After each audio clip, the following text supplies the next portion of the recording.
బక్కపలచిన దేహం, సన్నటి కాళ్లతో నడవడానికే నానా ఇబ్బందులు పడుతున్న ఈ వ్యక్తి పేరు చెల్లా రాము. విజయనగరం జిల్లా కొండవెలగాడకు చెందిన రాము పుట్టుకతోనే పోలియో వ్యాధిగ్రస్తుడు.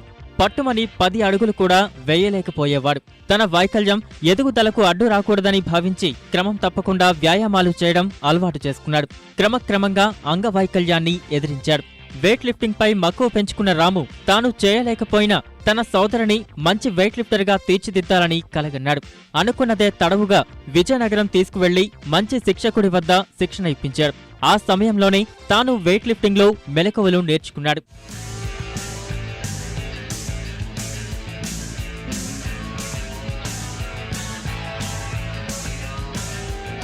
సోదరి హఠాన్ మరణం కొన్నాళ్లు రామును కుంగదీసింది.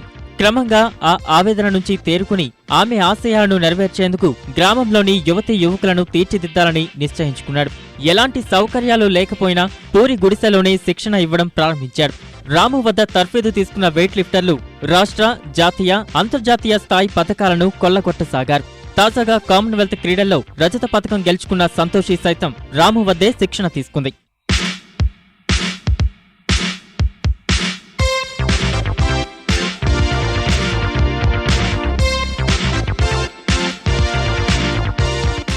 సంతోషి నాదే ఇక్కడే నేర్చుకుని ఈ గ్రామంలో ఉండి ఈ పల్లెటూరులో మాకు ఏ సౌకర్యాలు లేకపోయినా సరే నా దగ్గర ఉన్న పిల్లలు ఒక్క ఇంటర్నేషనల్ ఆడి చాలు నాకు అదే చాలా సంతోషం అనేది.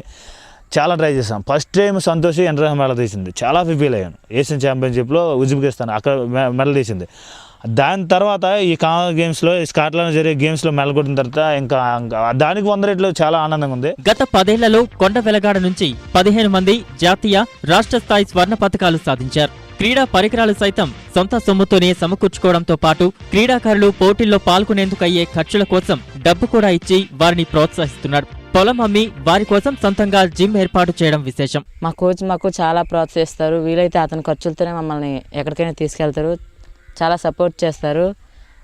ఇంకా ఇంకా ప్రభుత్వం కూడా మాకు చాలా ఇంకేదైనా సహాయం చేస్తే మేము ఇంకా ముందుకెళ్తాం. పని మానుకునైనా సరే మాకు ఉదయం సాయంత్రం వచ్చి ప్రాక్టీస్ చెప్తారు కంపల్సరీగాను. అతను పనులైనా చేయడం మానేస్తారు తప్ప మాకు ప్రాక్టీస్ రావడం మానరు. సంతోషిని ఒక చెల్లిలాగా భావించుకొని ఒలింపియన్ చేయాలని చెప్పి టార్గెట్ చేసుకుని అమ్మాయిని A to Z అంటే చెప్పడానికి లేదు. ఇంకా A to Z అంటే మాకు తినడానికి కనీసం నెలకి 20,000 30,000 సరిపోదు.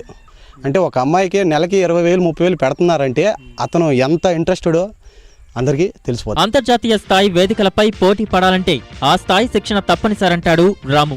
2 ఏళ్లలో రానున్న ఒలింపిక్స్ క్రీడల కోసం మెరికల్ లాంటి క్రీడాకారులను తయారు చేస్తానని ధీమా వ్యక్తం చేస్తున్నాడు. ప్రభుత్వం సాయం అందిస్తే మరింత మందికి శిక్షణ ఇస్తానంటున్నాడీ శిక్షకుడు.